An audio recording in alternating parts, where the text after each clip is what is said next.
There's one article that has bothered me for a few years now, and I think it's a good idea to revisit this, especially given how much the Epstein files has really sort of blown up in the media at the moment. And this was an interview done with Virginia Giuffre's lawyer at the time, where he spoke about possibly bringing Meghan Markle in as a witness. Now, I know many people have seen this, but there was one particular bit of wording that I really feel that needs to be examined a little bit more. And that was, he mentioned her being a close associate of Andrew. So this wasn't a journalist. This wasn't just some Twitter media post. This was a lawyer stating these words.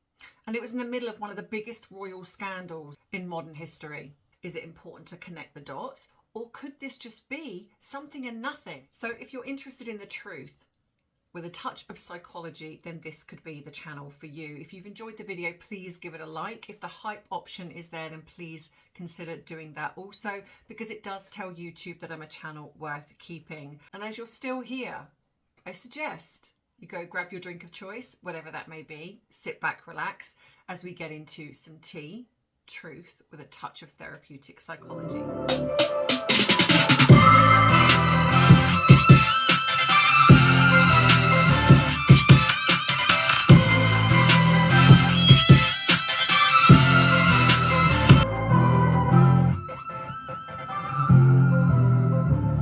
Today I want to invite you to come with me and sit with something that might potentially be a little bit uncomfortable. I try to steer away from gossip.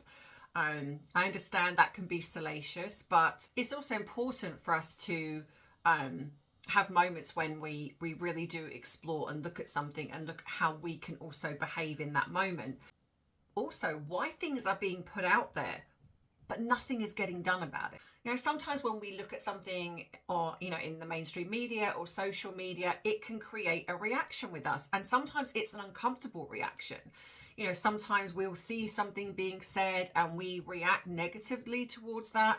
And sometimes it can actually create a dopamine hit and we get kind of excited by it.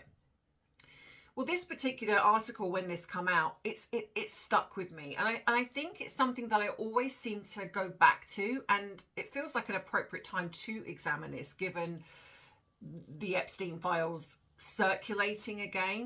Now, I just want to also say, just for the purposes of keeping this legal and correct, I'm not accusing. I'm just exploring, and I'm inviting you as my audience to come explore that with me and then write in the comments what you feel as well.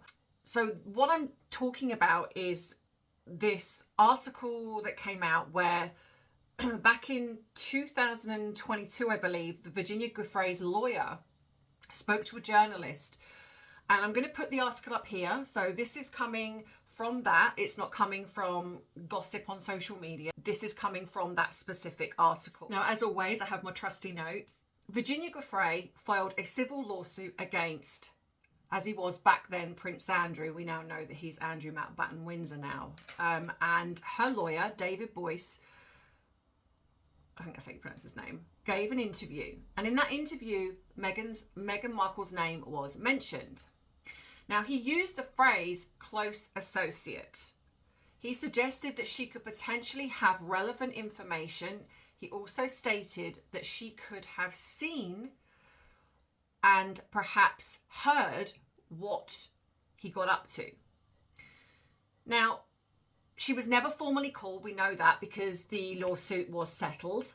And obviously some have said it's 12 million. I don't feel that we actually have the actual credible information of how much was settled. It was settled for. But I think that that's kind of what I'm talking about. So when we look at the article within itself, when you look at the wording, why would a lawyer use that terminology? He didn't just say she knew him because she was, in the royal family. She she might be okay to talk about it because she's not directly a blood royal. Now, to me, these are not neutral words.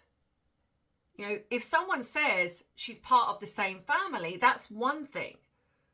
But close associate, that paints a picture of it being something more, not necessarily intimate, but something more. Dots.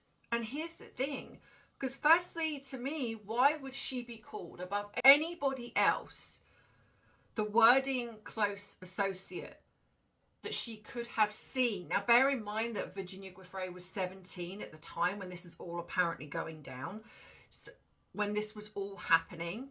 So why would it be? Because, you know, we're being told that Meghan only knew of the royal family when she entered into dating Harry in 2016.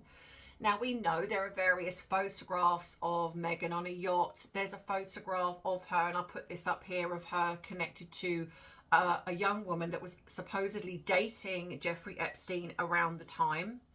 So we do know that Meghan also was in the same social circles as Ghislaine Maxwell, Jeffrey Epstein, a lot of but then also so were a lot of other high profile people. As far as I'm aware, I don't know that she's even on any of the logs, etc. Nothing has come out. So we're talking about something that, even though there is actually no other credible evidence, it's reading between the lines of what could be potentially going on here.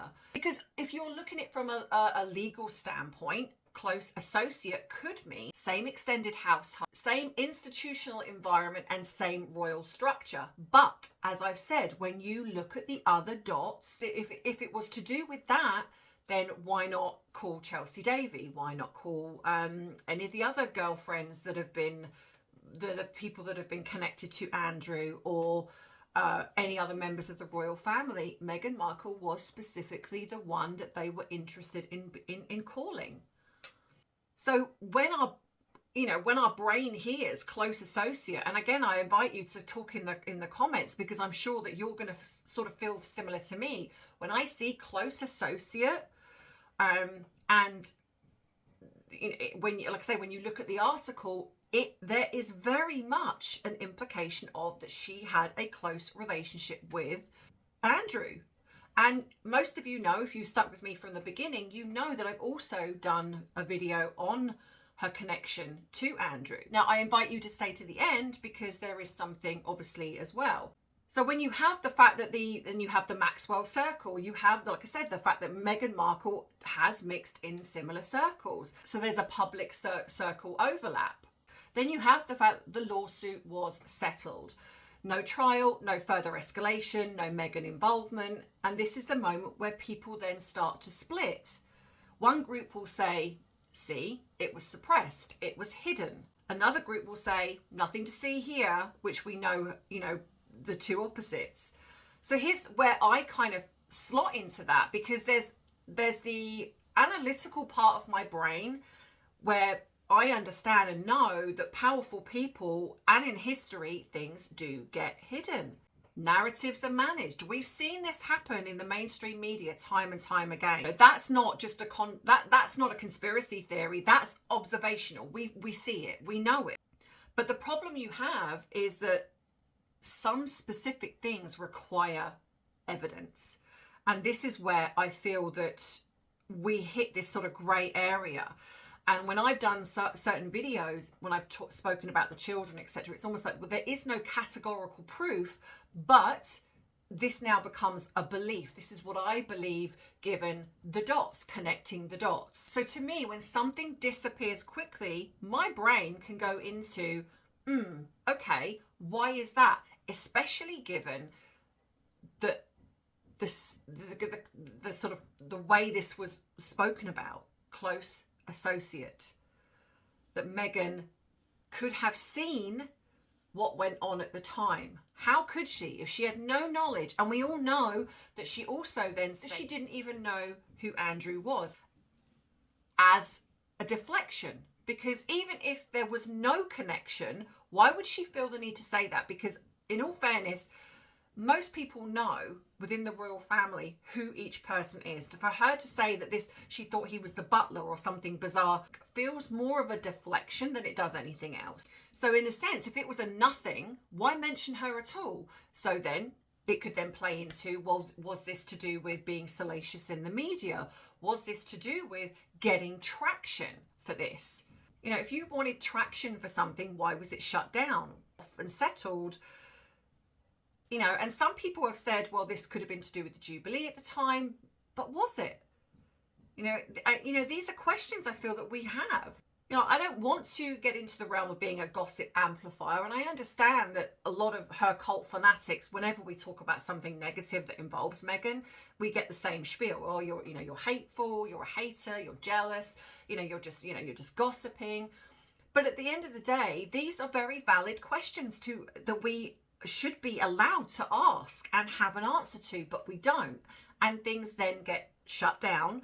We get targeted, silenced, etc., all of those things. But then if we're being silenced, and Harry and Meghan are so concerned about what is being said online, again, that begs the question, why? Because if we were no threat, why do you need to silence us? Why do you need to shut something down? Now, when you look at, as you like to know, I like to break down the psychological aspect of things. So when you look at that, you're looking at the proximity of their relationship creates suspicion.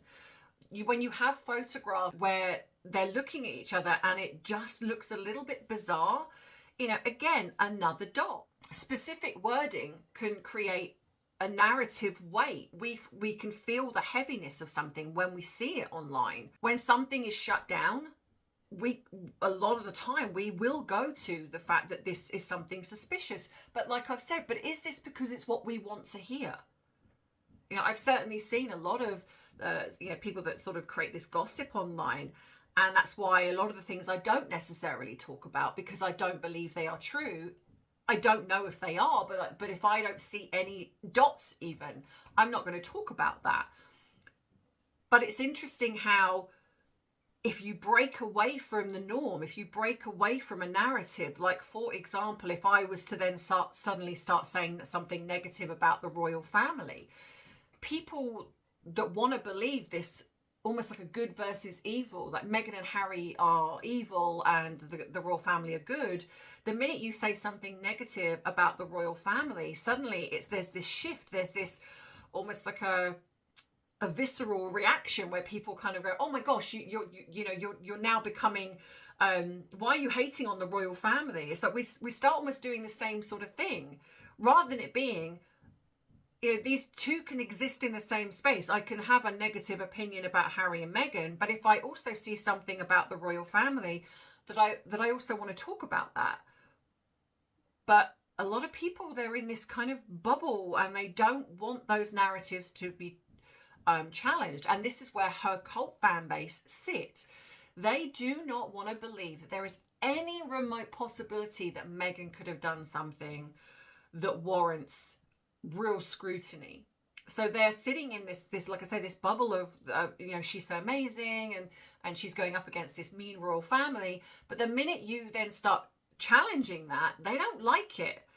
So this is what I mean, how words can really impact people, and they create this kind of, like I say, almost like these visceral reactions to something. Sometimes it's okay to be uncomfortable. It's okay to sit with something and think, oh, this doesn't feel very good. But then ask why. Why doesn't it feel very good? Is this relating in some way to something connecting to my life? When I look at a lot of the things that I see online, I immediately want to go to, oh, what is this about? Why is that affecting me in some way? And I feel that this bothers me because it feels like it's a deeper story. There's a story there, and there isn't one journalist again that has kind of gone, okay, there could be something there, let's explore that. And the problem you then have is it's left in a sense to people like you and I. But if things are getting hidden, removed, how do we then get to the truth? How do we get to the truth of something when it's a lot of the information is hidden from us? So of course, then what we're left with then is things like this, where we connect the dots. If these people do not want us coming up with something that's not true, then be truthful, be honest, put it out there. Stop lying, stop hiding. And that's the problem. When you do that, when you create this mystery, when you drop a little bit but then take the rest away, drop a carrot but then remove the rest, it leaves people like you and I then trying to search for something, and then when there's a gap between one dot to another, we will fill that in with things that are relative in a sense to us. Sometimes there'll be transference, sometimes there'll be projection, but the fact is that's what we will do. It doesn't mean that it's true. It also doesn't mean that it's not true. But that is the problem with the way the mainstream media do not do their own digging. They actually are not journalists anymore. They're, in a sense, they've all, to me, become just like tabloid gossip. Whoever pays the most to create a story to change leaves it now open to the rest of us to go, well, if you're not going to do your job, we're going to do it. But the problem with that is that sometimes we can create a narrative that's not true and run with that because we want answers. The irony is, if the mainstream media actually did their job, probably less of us would do this. But you've also got the fact that there are people like you and I that when they don't print the truth, we start digging and we find the truth. And they don't like that. Hence why we circle back to being censored. This is what they want. They only want what they want to be put out. I want to slow things down. I want to explore. Here is what feels loaded. Here is what we're going to look at and break this down, read between the lines. Here is evidence. Here there isn't. Look at the dots. Sometimes those dots can be connected. And sometimes the gap is too wide that they're not able to be. And so we fill them. But I think it's very important to know the difference. So when we circle back to Meghan, similar circles, social circles, isolated each one doesn't mean anything. But when you start looking at the fact that things are hidden, things have been shut down in the similar circles, the way that she's orchestrated and maneuvered herself, is it a far stretch? Like I said, the fact that, I did this video where I was contacted by somebody that said that she did know Andrew and gave me some information. Does then that mean that there could be a connection to Epstein? Yes, there could be. But we have to be very careful because it's a could. It's a could be.